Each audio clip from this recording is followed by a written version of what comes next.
নমস্কার বন্ধুরা, মানি ম্যানের চ্যানেলে আপনাদের স্বাগত। আজকে আমি বাজাজ হাউজিং ফিনান্স লিমিটেড, যেটা গতকাল 7.47 মতন ক্র্যাশ আসে, সেই শেয়ারটা নিয়ে আমি আলোচনা করবো। কারণ কি, শেয়ারটা এক সময় যখন 1 বছর আগে লঞ্চ করেছিল তখন এটা 148 টাকা হাই বানিয়েছিল, কিন্তু আজকে কেন হঠাৎ এত দাম পড়ে গেল? তো সেই কারণে যাওয়ার আগে যদি আমি এর স্টক পি রেশিও চেক করি, 34.2%-তে রয়েছে, যথেষ্ট ভালো। বুক ভ্যালু ঠিকঠাক জায়গাতে আছে। আরওই 13.5, মানে আরওই আমরা ব্যাঙ্কিং কোম্পানিগুলির ক্ষেত্রে 13-15%-এর মধ্যে থাকার কথা বলি। তো অতএব এখানে খুব ভালো পজিশনে রয়েছে। এবার যদি আমি এর পিবি রেশিও, মানে price to book value check করি, প্রাইস টু বুক ভ্যালুর ক্ষেত্রে দেখতে পাবো 3.8-এ আছে, যথেষ্ট ভালো। এবং সেক্ষেত্রে যদি ফিনান্সিয়াল পার্টটাতে আমি আসি, পিয়ার টু পিয়ার কম্পারিজন যদি করি, যেটা বাজাজ ফিনান্স 34.24-এ আছে, পিরামেল ফাইন্যান্সের থেকেও অনেক কম। পিরামেল ফাইন্যান্স 55.35-এ আছে। বাদ বাকিগুলোর ক্ষেত্রেও দেখবো মোটামুটি মডারেট পজিশনেই রয়েছে। এবার যদি ফাইন্যান্সিয়াল কোয়ার্টার রেজাল্টে আসি, কোয়ার্টার রেজাল্ট যথেষ্ট ভালো, এবং তার ইন্টারেস্টের রেভিনিউ যথেষ্ট হাইয়েস্ট পোস্ট করে বসে আছে। এবং সেখান থেকে যদি আমি এর ইপিএস আর্নিংটাও দেখি, আর্নিংও হাইয়েস্ট পোস্ট করে বসে আছে।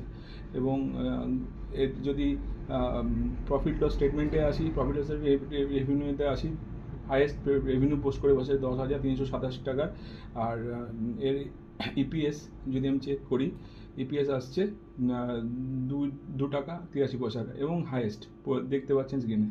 এবার এর আমি সিএজিআর যদি দেখি, স্টক সিএজিআর মাইনাসে আছে, -28%, অর্থাৎ স্টক একটা বড় সড়ো ডিসকাউন্টে আছে এবং যথেষ্ট ভালো জায়গায় আছে আমার মতে ইনভেস্ট করার জন্য। কিন্তু আপনারা কী করবেন সেটা আপনারা ফিনান্সিয়াল অ্যাডভাইসের সাথে কথা বলেই করবেন। আর বাদবাকি পার্টি কম্পাউন্ড প্রফিট গ্রোথ দেখি যথেষ্ট ভালো, 39%, 45%, 28%। আর রিটার্ন টু ইকুইটি তো বললামই, যথেষ্ট ভালো পজিশনে রয়েছে। এবার ক্যাশ এর কেন এটা ডাউনে এসছে তার কারণটা আমি বলে দিচ্ছি।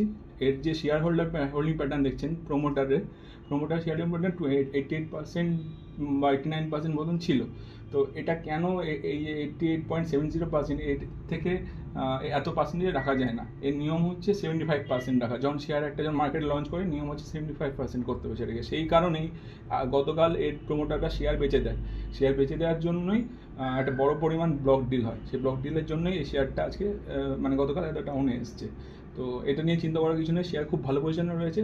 আপনারা যখন ইনভেস্ট করবেন, আপনার ফাইন্যান্সিয়াল অ্যাডভাইসের সাথে কথা বলে তবে ইনভেস্ট করবেন, এবং ভালো হবে। এটা আমার মতে। এবার এই ভিডিওটাতে এই পর্যন্ত আমি ডিসকাস করে দিলাম। ভিডিওটা কেমন লাগলো সেটা আমাকে কমেন্ট করে জানাবেন। যদি ভালো লাগে আমার চ্যানেলটা সাবস্ক্রাইব করবেন, শেয়ার করবেন, লাইক করবেন। ধন্যবাদ।